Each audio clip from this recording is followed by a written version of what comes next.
So welcome to the March 25 meeting of the Master Gardeners Association. Welcome everyone, and we're so glad that you're here today.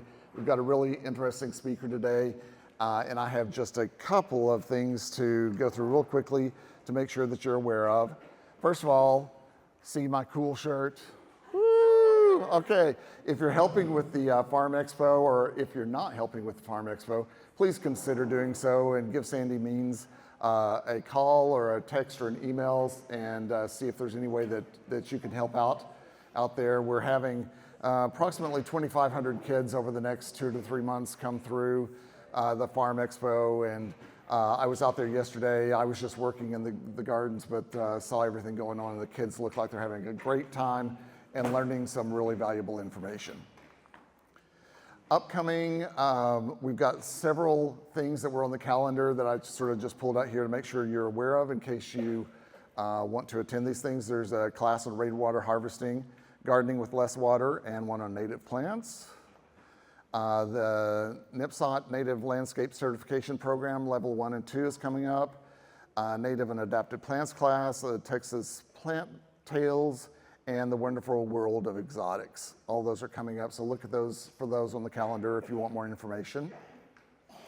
TDG is having their spring plant sale on April 11th, 12th, and 13th. On the 11th, it's for members of TDG only, or if you're volunteering and helping out with the plant sale, you can probably sneak a purchase in there. And then on April 12th and 13th, it's open to the public. Raincatcher's plant sale is also coming up really soon. It is on May 1st from 10 to 3, and I know they're gonna have tons and tons of native plants and all sorts of wonderful things that they've grown and propagated there, so please stop by, and I have a feeling there are a few people here who might buy a plant or two. And next up, we have our speaker, Jay Przyborski. Is that even close? Right. Przyborski, okay. He's a docent and guide at the Laura W. Bush Native Texas Park. He's a master naturalist. He's an attorney for the U.S. Environmental Protection Agency, and he's gonna speak on the park, the habitat restoration, and native plants. And Lois Diggs is gonna help him out a little bit here. She's up here as well, so I will turn you over to their capable hands. Thanks so much, Jay. Okay, I'm so excited to be here. I've never been to this building. I've never been to a Master Gardener meeting. And actually, Lois is the one who usually gives this talk. This is my first time. So anyway, who has been to the park before? Raise your hands. Okay, so everybody, a lot of people have been there. All right, and how many people here are Texas Master Naturalists?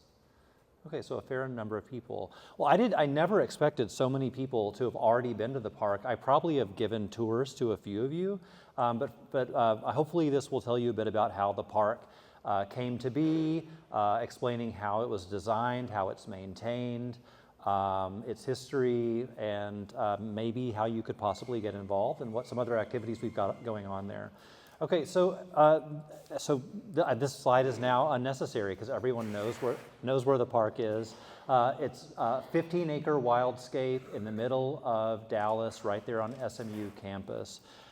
So this is, for anyone who has not been, this is an image of the park I took last, probably early April, where you see the Salvia farinaceae and the standing wine cup, and with the Salvia farinaceae, both the white and the blue in bloom. That's kind of the middle of the spring wildflower succession. So how did this 15-acre wildscape come to be? It was Laura Bush's idea.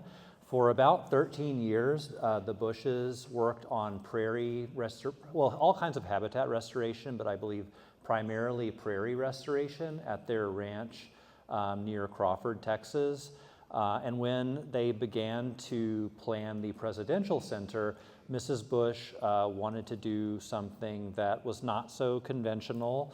She didn't want to do a great lawn with boxwoods, that sort of thing. She wanted to do something that really honored the natural history of Texas. She grew up learning about nature. Her mother was a self-taught naturalist and taught Mrs. Bush about the plants and animals of the state. She's very enthusiastic about these things. and we'll talk about when she grew up out in West Texas. They'd play with horned toads and things like that. So this was all her idea, to have this wildscape outside of the library, and her work at the ranch was the foundation for that.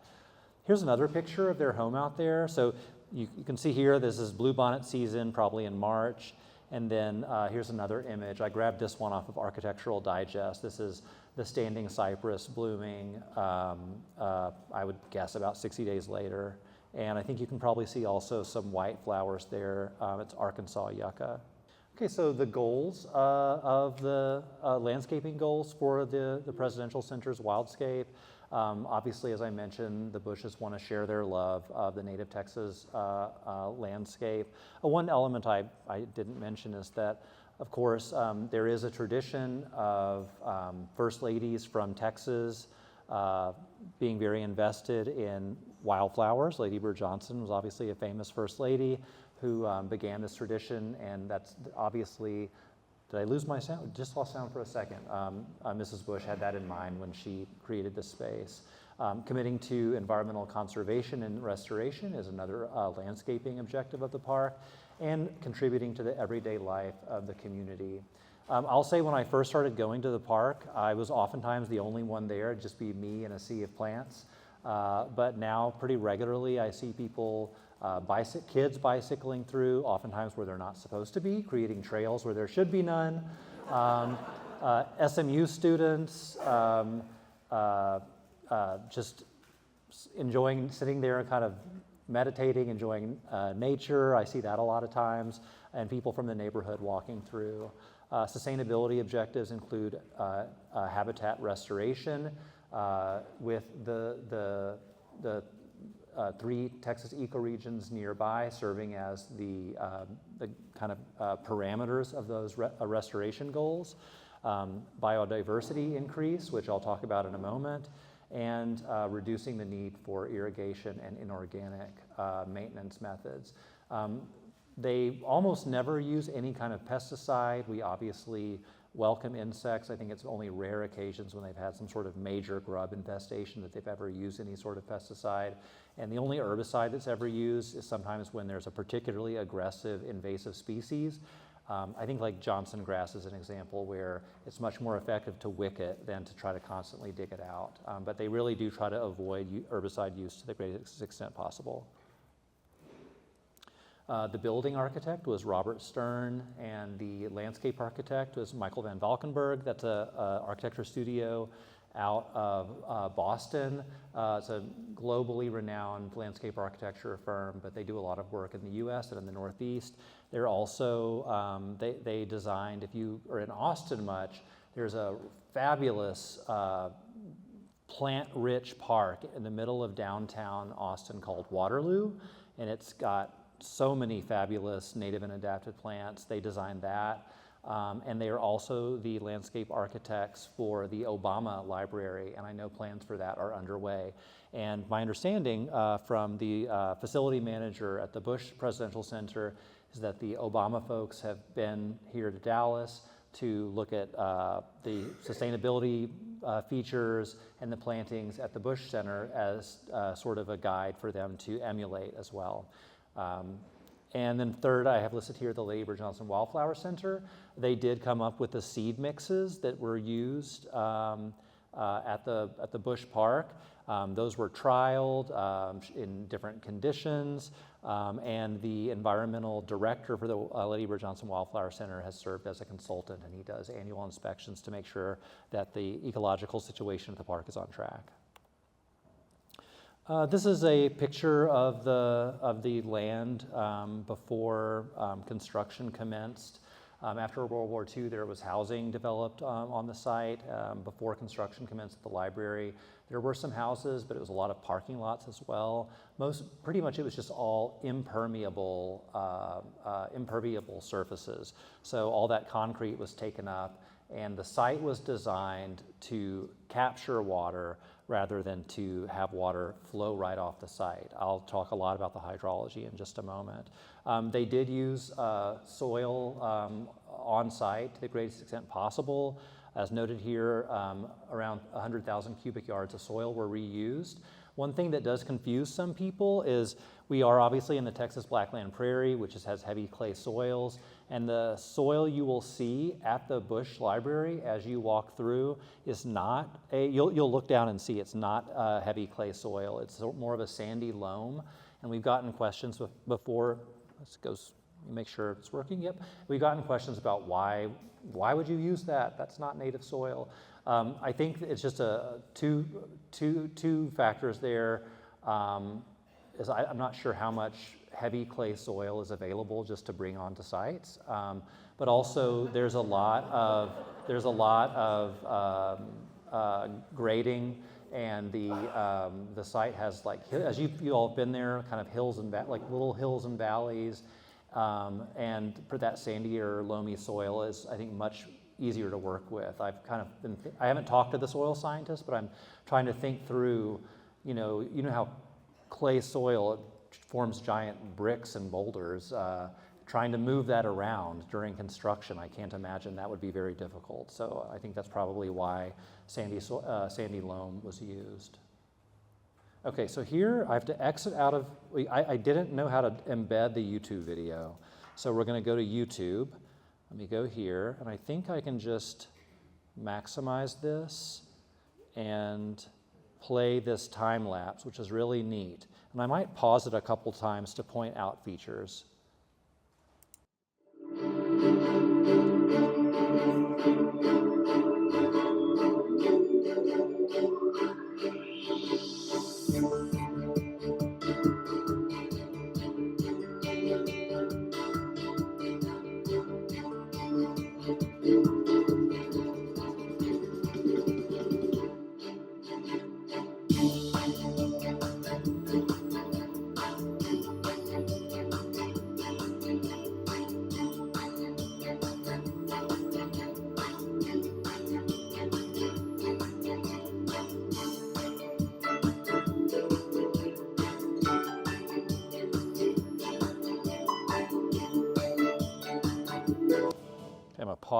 I'm gonna pause it 1 second and point out, if you see this square structure here, so most of you have been to the park, and you probably saw what we call the wet prairie, but it's sort of a boggy pond. Sometimes it's a dried, cracked, patch of cracked mud.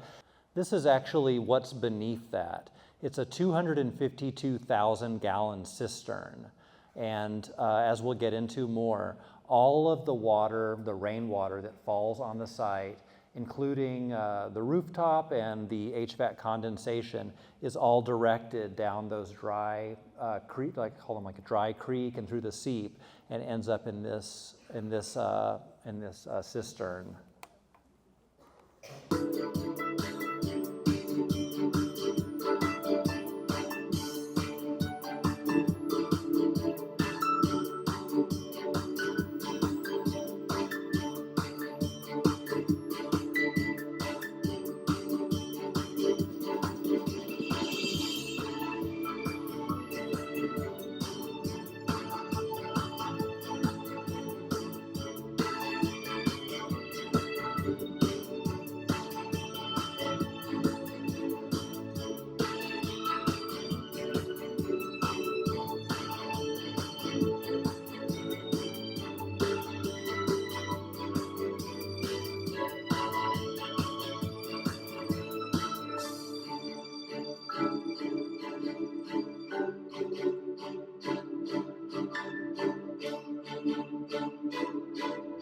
Okay, and so as I mentioned, the park is, well, let me back up and say, we really try to not just, I mean, what is a native plant, right? Does that mean Texas native? Does that mean Dallas County native? You can argue a lot about what that means. So we really do try to keep the plant palette at the park take inspiration from these three ecoregions. I'm guessing most of you already know this, but just quickly, we are in the Texas Blackland Prairie ecoregion, which is characterized by heavy clay soils. I'm sure all of you know a lot about that. And you're probably also very aware that it's almost all gone. If you look at this, this number 2 is what I'm talking about. That pretty much runs the length of I-35 from the Red River down to San Antonio. My personal theory is that it's easy to build highway on hard, flat ground. I've also read that one of the reasons that, that this region was so popular for cotton farming is actually because the soil is extremely rich, and that there were cotton farmers, 100 years ago or whenever it was, that would try to farm in East Texas, where obviously the sandy soil there makes it easier to grow things like azaleas, hydrangeas, and roses. But after a number of years, the cotton fields were not as productive because the soil is not as rich. So all that to say, experts believe that there's only about 0.1% of the Blackland Prairie left. To the right is Post Oak Savanna. That is sort of open savannas, a transition zone between the tall grass prairie of the Blackland Prairie and the piney woods of Texas. I think the soils can be sort of a mix of clay and sand, but you're going to see a lot more sand than you do in the Blackland Prairie. A lot of post oak, obviously, you can tell that by the name. And then to the left, to the west, is the cross timbers, obviously less rain, sandier soil, faster draining soil, and mostly open grassland, but with bands of woods. Lots of post oak and other types of oak, lacy oak, et cetera. So we do try to use that plant palette. Now, one thing that I will say, and I'll click through, we've got a few pictures of the park with the information I just mentioned. But, we try to do Blackland Prairie plants, but it's a little tricky because the soil is a fast-draining sandy loam, which is not really Blackland Prairie. So we find sometimes that some of the plants that want to reproduce on their own at the park are more plants that, you would maybe not find as much in the Blackland Prairie. For example, Lindheimer's muley, which probably many of you grow, that plant has appeared at a variety of places in the park on its own. And I think it's probably just because it likes that fast-draining, sandier soil, much more like the cross timbers and Edwards Aquifer area. So we're a little generous, but we don't really use stuff from like the Houston area or Louisiana or stuff that you just find in the Panhandle. So really, we're trying to do a restoration. And I'll talk more about these parts of the park. Well, actually, I'll pause for a moment and say, if you haven't been, that's that kind of pond there. In front of the bridge is what we call the wet prairie, and that's what was above the cistern I pointed out earlier. Okay, so I mentioned the park hydrology, and saving rainwater is a very important feature of the park. To me, it's absolutely one of the most impressive. And I think I have a slide here. Yes. So there's a picture of the parking lot with inland sea oats in it, and I see that the parking lots here have kind of the same feature where the area between the spaces dips down. We've got the same thing here at the Bush Library, and I'll use a pointer here.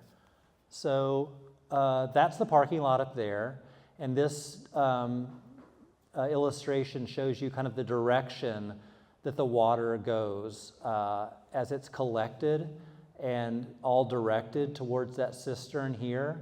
And these kind of curves here are what I call, especially, I guess it's this one, it's sort of a dry creek with lots of boulders to slow down the water.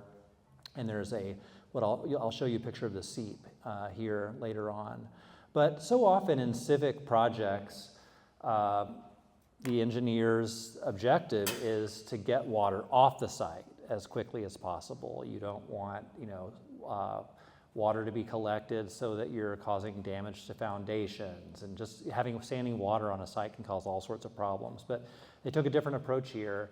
When you think about, we're in this state that has rapidly growing population with very limited water sources. We have cycles of drought. So why do we send rainwater off of our sites into the city stormwater system, which eventually gets ejected into the Trinity River and down into the Gulf of Mexico? So here they collect it all. The system is set up so that if the cistern is full, they can release water into the city stormwater system. I think they've only had to do that, very few times, maybe just once or twice. The facility manager did tell me that, or tell all of us that it was 2 summers ago, they decided we were just baking here, and they decided to use city water to irrigate the park because they wanted to just make sure they didn't lose a bunch of stuff. And for 1 month, it was a $30,000 irrigation bill.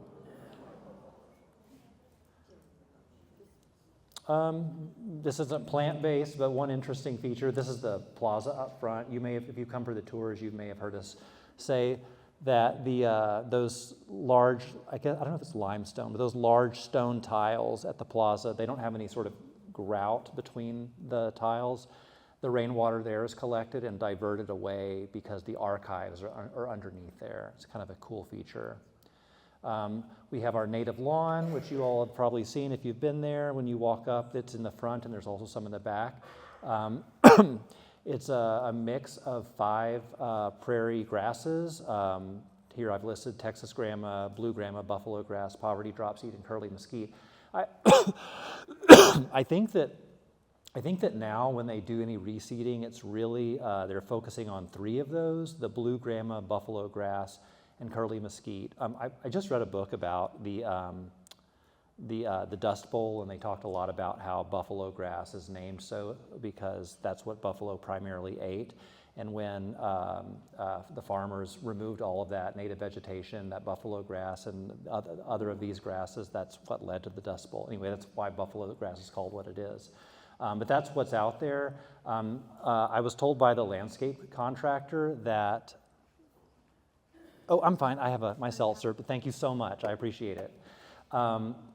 That a couple summers ago, they decided to turn off, they were using the cistern water to irrigate the Great Lawn. I think management likes it to look a little more green, even though it naturally in its summer dormancy will be a more straw color, but they like to keep it a little more green. But they decided to turn off all irrigation from the cistern to the Great Lawn. I'll show you another picture. One in mid-July, and they said that the grass actually looked better and they had fewer weeds once they did that, which if you think about it, makes perfect sense. These grass species, these are short grass prairie. That's going to be grasses native west of here. Those grasses have evolved over millennia to live on like 25 inches of rainwater a year, no irrigation, and to outcompete everything else.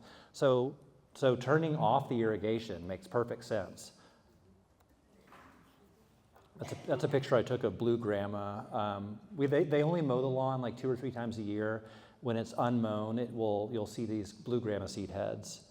And some of you probably garden with the cultivar of this one called Blonde Ambition that has like the kind of golden yellow seed heads, but this is what it looks like more often in nature. I looked for a better picture of the seep. I couldn't find one, but this is the seep. It's sort of now a more forested area. If you see that stacked limestone in precipitation events, the water sort of trickles through between that stacked limestone. It's just sort of a stop on the way of the water from the west side parking lot around to the cistern. This is a picture I took last year. I think it's so cool because if you look at there's some picture out there from when the park first opened, and it's of the seep, and it's full of ferns, and those were obviously planted there, but over time they've really diminished, and I thought they were entirely gone, but when I visited the park, I don't know, probably in September, am I losing this? September of last year, these were growing out of the space between the stones. I guess they just go dormant when there's no rain, and then when they get some, they come back. And there aren't many, but they kind of keep themselves there between the stones. They are not really in the soil, in the sort of, it's kind of like a little mini riverbed, but they situate themselves there, and they've managed to survive. And that's been about 11 years, so.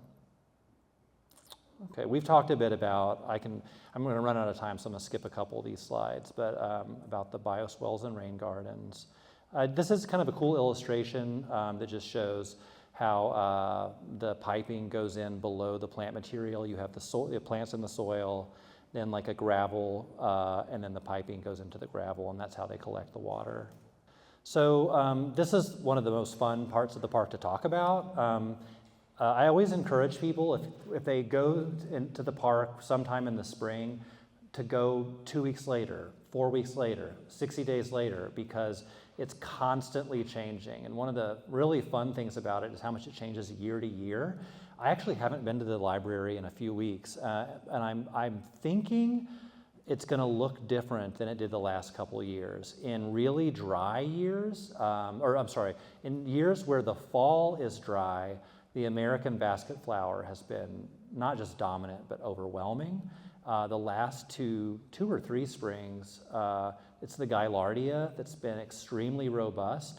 I'll tell you one thing. I know a lot of people say that you shouldn't put out wildflower seed till like October. My mom is a master gardener in another county, and she said that her speaker told them if they put wildflower seed out before October, they're wasting their money. And I will tell you that here, when we get August rains, the Gaillardia germinates after that. That happened 2 years in a row. So I thought that was really interesting.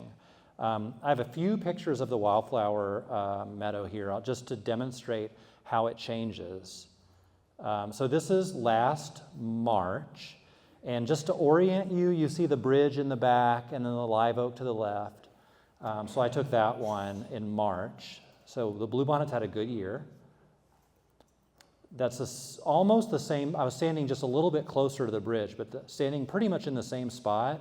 About a month later, and you can see the Gaillardia dominating, and you can, the vegetation in the back is more grown in.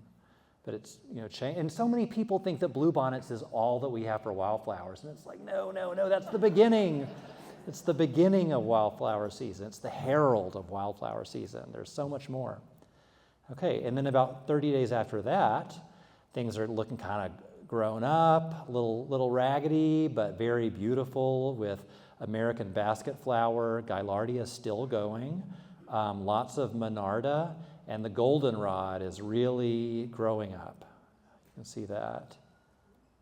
And that's probably 2 weeks after that. Starting to look a little brown, still some flowers, but not quite as many. The basket flower is going to seed, and then it really gets pretty crispy after that. Here's another one. This is a picture Lois had in the slide. I'm not sure. That probably is late spring, early summer, I'm guessing. One thing I'll add, whenever I give tours at the library, a lot of times people, they walk through in April or May. And I would say, by the way, the peak is usually late May, actually, pretty close to Memorial Day. But anytime from now for the next 2 months, it's going to be really pretty. But I always tell people, they say, well, I want to do this. And I say, okay, but just know, like, you have no control.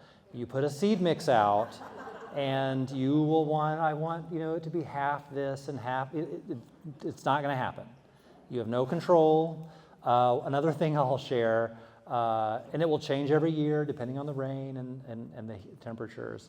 Apparently, in the beginning, they wanted this to be a bluebonnet meadow, and then for the rest of the year, it would be habiturf, that lawn mix, native lawn mix. But in the first year, the bluebonnets were so wildly successful, it was just a carpet of blue, that they suffocated and killed all the other plants. So it was all bare. So, I think really, truly prairie setting, and what we're trying to get going in other parts of the park is more prairie grasses that would really stabilize things and give a lot of fall and winter interest. This part of the park, Mrs. Bush really wants annual wildflowers. So there are no grasses here. It's not really maintained in a totally natural way. They do reseed sometimes.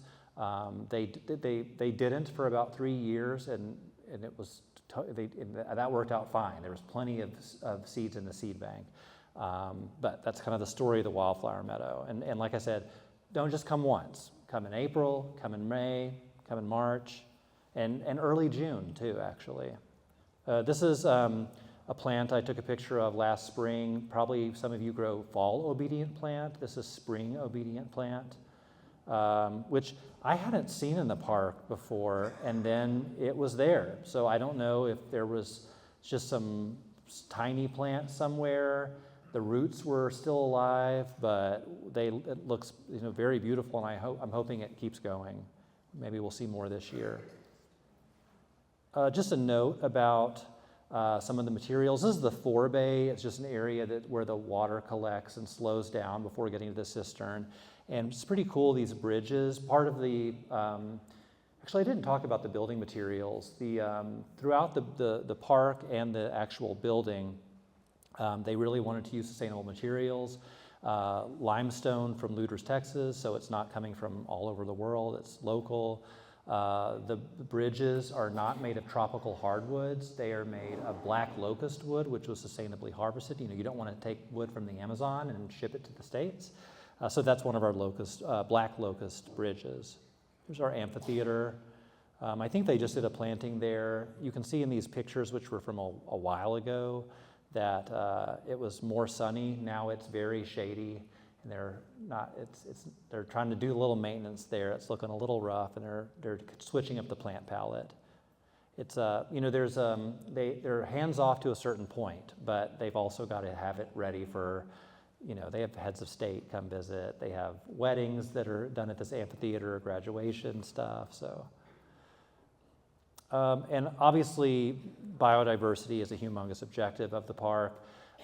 There are, there were about 900 trees brought on site. That's 31 varieties.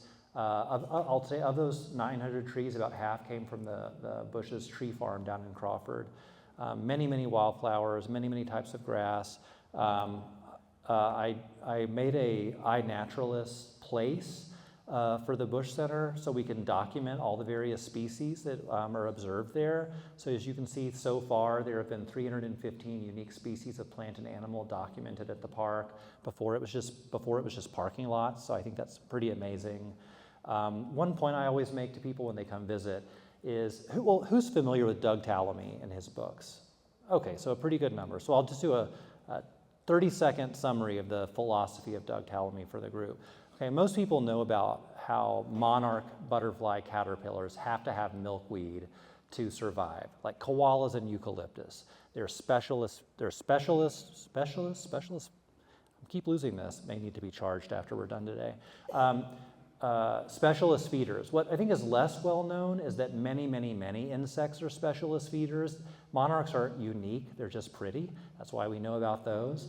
So when you remove native habitat, native vegetation and plant material, you're taking away food sources from insects. That's fewer caterpillars.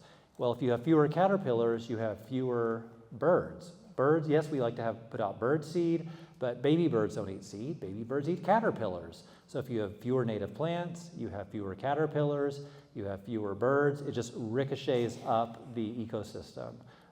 So that's one of the main reasons we celebrate these native plants and try to use as many of them as possible. And I know, like Lois and the rest of us, we're not people who say you can never have any non-natives. I love daffodils. I've got a bunch of them blooming right now. But one of the great reasons to use natives is how it benefits wildlife. And it's not just about pollinators. It's not just about berries. It's about providing, food sources for those little insects so that those little insects can become food for big insects and birds, et cetera, et cetera, et cetera. Oh, this is the hawk we took a picture of last year. We're really hoping he helps us with the rabbits. We have an incredible rabbit population. Those rabbits eat things that rabbits are not supposed to eat. We've put out hundreds of sedges. If you ask the internet, it tells you that rabbits won't eat big blue stem and switchgrass. We've proved them wrong. Rabbits ate them all and ate them to the ground and killed them. So we want hawks. Mrs. Bush said she's heard owls out there. I've never been there like late at night, but she said she's heard owls. Actually, recently, jumping back to the biodiversity topic, we just got a report on the various bats the bat sounds that have been recorded in the park. I think it's incredible. Some really quickly, since I'm running out of time, Lights Out Texas is a push by Mrs. Bush to get people to turn off their lights, and especially downtown skyscrapers to turn off their lights during the fall and spring bird migration to help avoid collisions with buildings, the bird collisions. Texan by Nature is a nonprofit she created with the objective being working with private industry on conservation efforts, and they have a conference every November, I think, where they bring in people from academia, from business, from nonprofits, and they all talk about ways they can advance the objectives of conservation. And if you want to learn more about the park's plants, you can follow the volunteer-run Instagram account. Native Texas Park is on Instagram. And before we do questions with a little bunny, there's one of the many bunnies. I threw a few plant pictures in here, just some of my favorite pictures of plants I've taken over the last couple of years. I see y'all have Eve's necklace out in the parking lot, so I love that. I love that tree. Blue curls is a wildflower I grew up not knowing anything about. I think it's more common in the Edwards Aquifer, but they are happy in the park. We have beautiful blue curls. They should be blooming probably within a month. I think I showed this picture already. I love this picture. There's a close-up. So I took that one, and then I walked over and then took this. And I'm sure y'all know the Henry Dulberg and Augusta Dulberg varieties. That's a naturally occurring thing. This is all Salvia farinaceae, both indigo and white, and that's the annual standing wine cup that's mixed in. Penstemon cobea, one of the only penstemons that is okay on clay soil. Most of them like fast-draining soil. American smoke tree, a tree, this is one where we kind of push it a little bit. This isn't really a blackland prairie tree. They like very fast draining soil. There are pockets of this species up into like Missouri and Arkansas, and also down in central Texas, not so much around here, but if you have fast draining soil, this one will do well. And I'll have a picture of the fall color of these at the end of the presentation.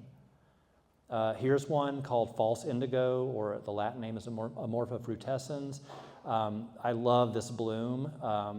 It's such a short, fast flowering, small ornamental tree. It blooms for about a week. And once it's over, it's over. You gotta wait till next year. But I love the dark, dark indigo flowers with that bright orange pollen. It's so cool. American elderberry. They like wetter environments, so they cluster around the pond and bloom in, I think, May generally. Mexican hat and Monarda, this is last year in May, probably late May. That's when the Mexican hats last. That's the last thing to flower. And I think we're gonna have lots of that this year. Last time I was out there, I saw a lot of Mexican hat rosettes. This last year. This is in fall, goldenrod. We've got a lot of goldenrod, lots and lots. And it tends to we've got actually just next to this, where this picture was taken, is a lot of Turk's cap. And it's interesting, they planted the red Turk's cap at the library, and we've got tons of pink Turk's cap. So I asked, why did you guys plant a hybrid? It's a hybrid within the exotic from Central America. That's not very native. And they said, well, best we can tell, it hybridized with the flowers from the neighborhoods around there. So we've got the red stays in one area and the pink goes in another area, and they have their own space and they don't like to mix. And the pink blooms much later than the red. It's really interesting. More goldenrod. I call this goldenrod alley.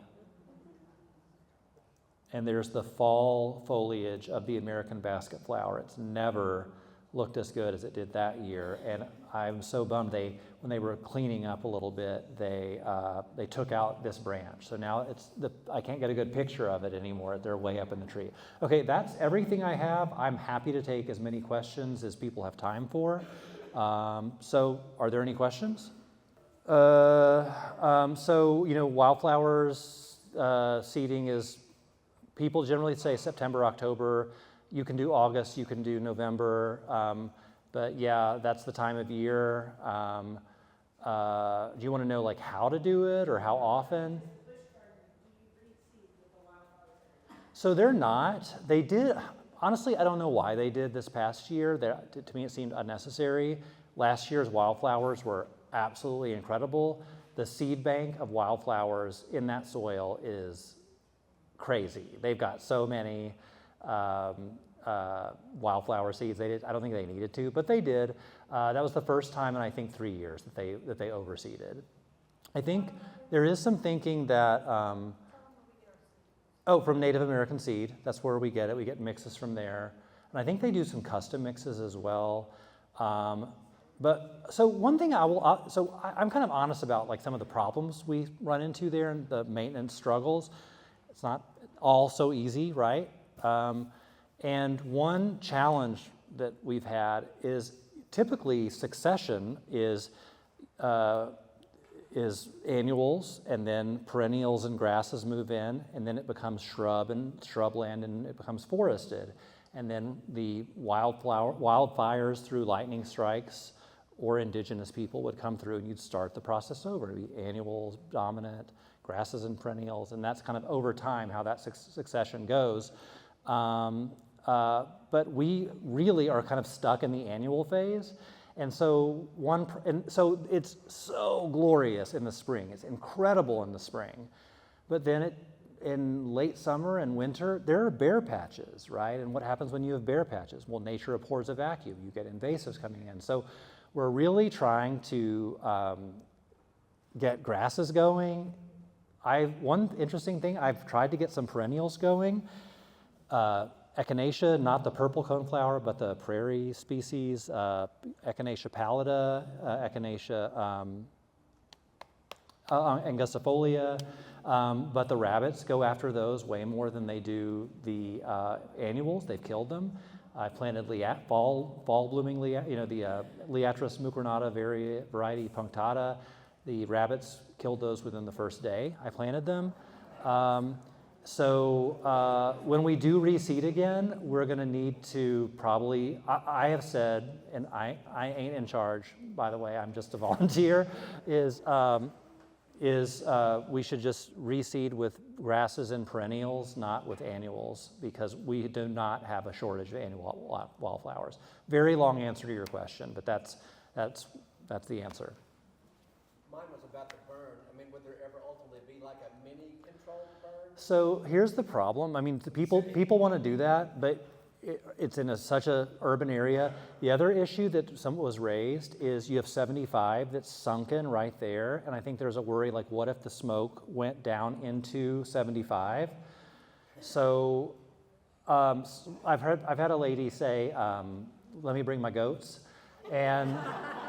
So, and it's really weird because I'm told that before I ever was a volunteer there that they had a lot of grasses.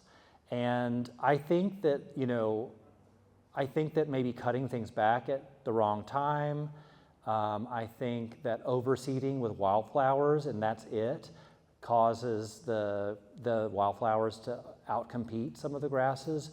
So for those of you who are coming to the event on April 10th where we're going to be planting, I'm always pushing more grass, more grass, more grass. And this is all Jay's opinion. This is not the official position of the Bush Presidential Center. It's like, I said, let's just forsake some areas of beautiful flowers in spring and plant some little blue stem, plant some side oats. Grandma is very happy there. Those are two species that like it. We have some switchgrass that does well, and let's get those in the ground and help those thrive. And hopefully that seed bank will grow, and the whole place will kind of stabilize more. And so we have winter interest and fall interest as well. So the area outside the cafe, if you ever go to the cafe there, we're kind of focusing on that now with getting grasses in. One challenge there is bindweed is in there. So on April 10th, I'm going to go dig out bindweed, and whoever wants to join me in that corner, you're my friend, come help. Any other questions? Yes. Yes, the question was, do we ever supplement with compost? No, I don't think they really do anything like that. The soil is what it is. Yeah, and you know, it's one of the things that there's a book called Planting in a Post-Wild World, and then they talk in that book a lot about how you want to lean into your stressors. If you're always adding compost and fertilizer, then you're inviting certain types of weeds. But if you can find plants that like the certain kind of stress that environment has, then let those thrive and outcompete, you know, the other stuff. Yes. So the question was preparation for wildflower areas and what is required to have success for that. I'll say I am not an expert on that, but I will, and so if anybody here is, I'm sure we have experts on that here who know more about it than I do, so please jump up. But I would say that timing, like I said, but it's I already mentioned the timing. I keep losing this. Also, site prep, I think it's important that there is soil contact. So that's important. I think a lot of people now, sorry, I keep losing this. I think a lot of people now would say that tilling is no longer advised because when you till, you bring up all the unwanted stuff in the seed bank. So you're just making sure you have contact with the soil. If you're really starting from bare soil, if you're like clearing an area, you know, spring annuals are like the easiest thing you can do. You just throw out the seed and it will be amazing the next spring. But in July, it'll just be a bunch of brown sticks.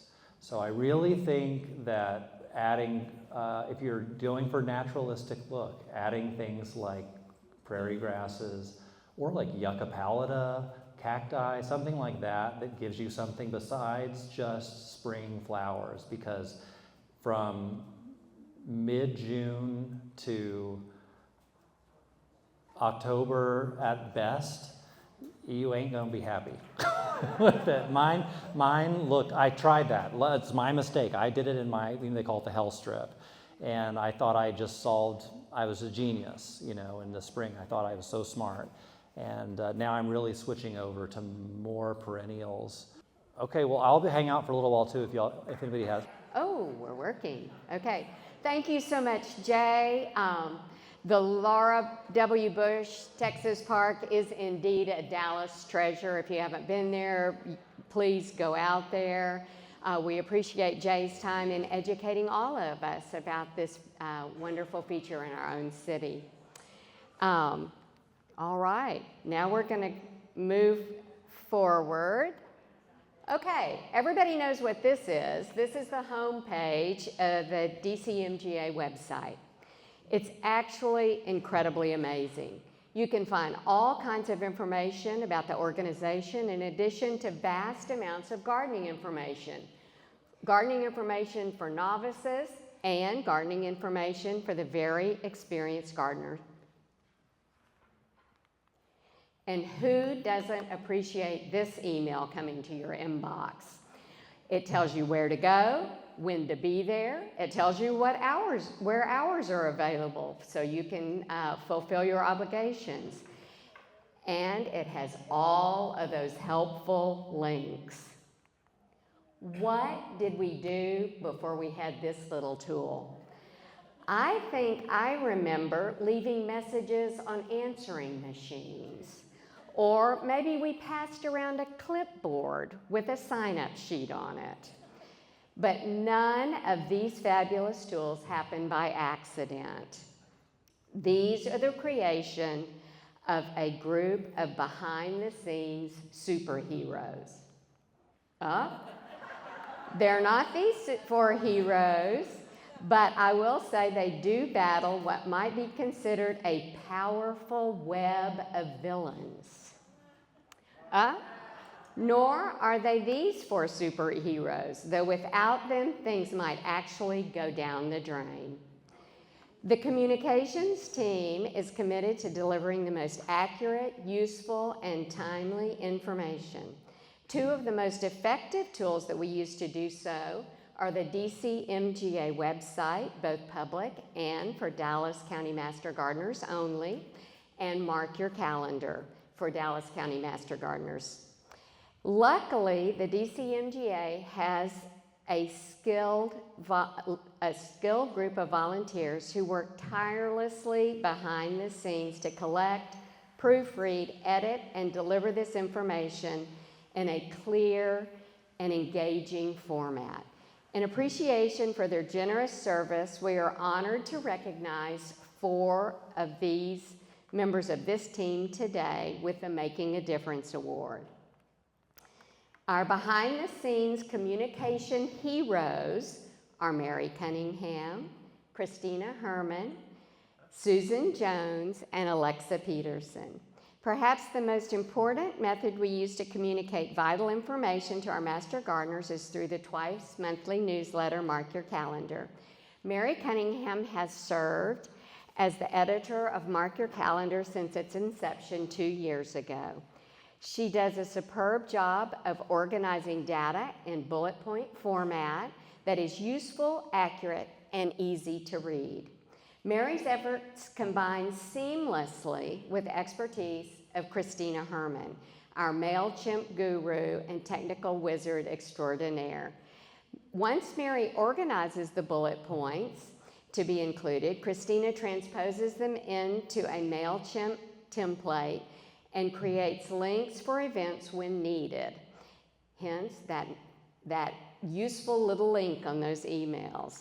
Even when she is away on business or pleasure, Christina responds promptly and manages the addition from her phone. If edits are needed, she makes all the changes quickly and without complaint. Since its inception, Mark Your Calendar has reliably been distributed on the 1st and 15th without fail. So cheers to these ladies. Another very important part of the website maintenance of the DCMGA is the DCMGA calendar of events. When Cynthia Jones met Susan Jones at a native landscape certification class several years ago, Susan mentioned the challenges faced with completing her volunteer hours and working full-time as a nurse. They talked about working on the website. These tasks can be managed from home when time allows. How fortunate we are that Susan accepted the position. She has quietly coordinated the calendar ever since, categorizing the events as public, continuing education, Master Gardeners only. While she regularly schedules events, she is always willing to fit in an urgent add-on when asked. And completing the fantastic foursome is Alexa Peterson. Alexa serves as the DCMGA webmaster. This is a role that requires mastery of many skills. She creates and manages the content and organization of our website. She monitors the computer server and a myriad of technical programming aspects. She develops a budget and recommends the most effective software for our needs. During a recent attempt to infiltrate our site, Alexa contacted HostGator, our web hosting provider, and successfully prevented permanent damage. And this was way worse than it sounds in this description. Her creativity seems boundless as well. She developed a stunning online catalog for the Japanese maple sale with photos and relevant facts which prompted buyers to purchase them in record time. And we are so grateful to Alexa for sharing her knowledge all the while working several jobs and attending graduate school at Texas A&M in College Station. So I would like for you all to please show your appreciation to our communication superheroes. Christina and Mary are here today. Thank you very much, communication team, for all your excellent work. Real quick, I've gotten some calls, some emails, some fretful crying and wailing of people saying, oh no, we've got 4 more hours of CEU to do this year. So I can't make the number of hours of CEU that you have to do go away. That's not my decision, not in my control. However, I can help make sure that you know how you can get those CEU hours as easily as possible. So I'm going to do that real quickly today. First of all, attend this meeting, 1 hour CEU. Please be sure and log that in your VMS as a CEU hour, not a volunteer hour or you will get a nice little letter from Tig. If you can't attend the monthly meeting in person, they're recorded. You can watch them online. Go to YouTube and search for anything at Dallas County Master Gardener 348. You will find our YouTube channel that has many videos that you can watch, and you can sit there and binge for 10 hours and you're done for the year. Want to hear or see from other surrounding counties? Denton County's got 101 different videos that you can watch to accumulate the CEU hours. Other live opportunities. Go to the events calendar under texasmastergardener.org. You don't have to stay in Dallas County. Some of you might want to travel and go somewhere and spend a weekend and get some CEU hours while you're there. Prefer a live event? Check the DCMGA calendar. Be sure to log in, otherwise you won't see all the events there. You will only see the public events. If you log in, you can see public and private. And if it's shown in blue, then that means it's got CEU hours attached to it. So anything in blue on our calendar. Two birds with one stone. Attend a Taste of the Garden. Taste of the Garden 2.0, which we've started this year, is going to have 1 hour of CEU and 1 hour of volunteering. And because you're volunteering, you can count your travel time as volunteers. So two birds with one stone. We've got the Laura W. Bush. Unfortunately, that one is sold out. That one, the registry is full. But again, we're going to do it again in the fall. We've got the Dallas Zoo coming up. We've got Lake Highlands Community Garden coming up at the end of April as well. So watch for those details and mark your calendar. Read a book. Little late night reading right before bed, and read a reference of how to, based on scientific principles, something on design, something appropriate for Dallas County horticulture. And that is the CEU time that you can count. Go to our website and go to DCMGA only, log in, and down at the bottom, you'll see a list of hundreds and hundreds of continuing education videos and different things that you can do. If you doubt if the book, video, or presentation you selected will count towards the CEU, use your best judgment. Don't call, don't ask. If you absolutely are such a rule follower that you need to ask, contact Crystal and she will likely say yes, but use your best judgment. There are so many opportunities to learn. And don't forget to enter your CEU hours in VMS, because if you do them and you don't enter them, they don't count. So a couple of quick announcements before we dismiss. If any of you have awards and things, check the table back there. Make sure if you have any awards from last month that you didn't pick up, that you do go ahead and pick those up. Also, if any of you are receiving over the last 2 days or maybe the next few days, something that is an invitation from other Master Gardeners, we have a little virus going around right now. So please don't click on it. If you see it and you are wondering about it, pick up the phone and call that person and say, did you really intend to invite me to something? And then they will probably say no, and then please delete that email. Okay? Matt, so we were wondering, timing-wise, I sent out an email to about 2/3 of you saying, hey, it's probably time you need to do your background check. The timing started right after that, so we've done some analysis and we don't think that's where it started, but it's possible that is. I'm sorry? Yeah, VMS, the folks at VMS are looking in to see if that's maybe where it came from, since I sent that from VMS. But bottom line, if you get an invitation, don't open it. To the best of our knowledge, the email and the contents that I sent you a couple of days ago from VMS is fine. The stuff I sent out a couple of weeks ago, nobody complained about it. It wasn't happening then. So we're hoping it didn't come from there, but I'm not going to guarantee anything. If you did receive an email from not Glenn McGee, but Tommy McGee, and it says, if you read the fine print there, it says it's from VMS. That is something that I did send you. It's got the instructions there on how to complete your background check. If you're not due between now and July, I did not send you one, but if you're due in March or July, which are the two primary dates this year, I sent you instructions on how to do that. It is a process, folks. I'm not kidding you. It's a process, and it does cost $12. And no, it's not something that was paid for as part of your MGA dues or whatever. But I did want to let you know that it's due, and if we don't do them, at some point they're going to say you can no longer volunteer for Master Gardeners. So it's a have-to-do thing. It's like going to the doctor and getting your annual physical, except this is only once every 3 years. So please complete that process. I have a question on the back row. Yes, it's 3 hours of CEU for taking the course. So you have to apply as a volunteer, and it's going to treat you as though you have never volunteered for Master Gardeners in your life. It's going to ask you questions that are like, why do they want to know this? Just answer them and get through it.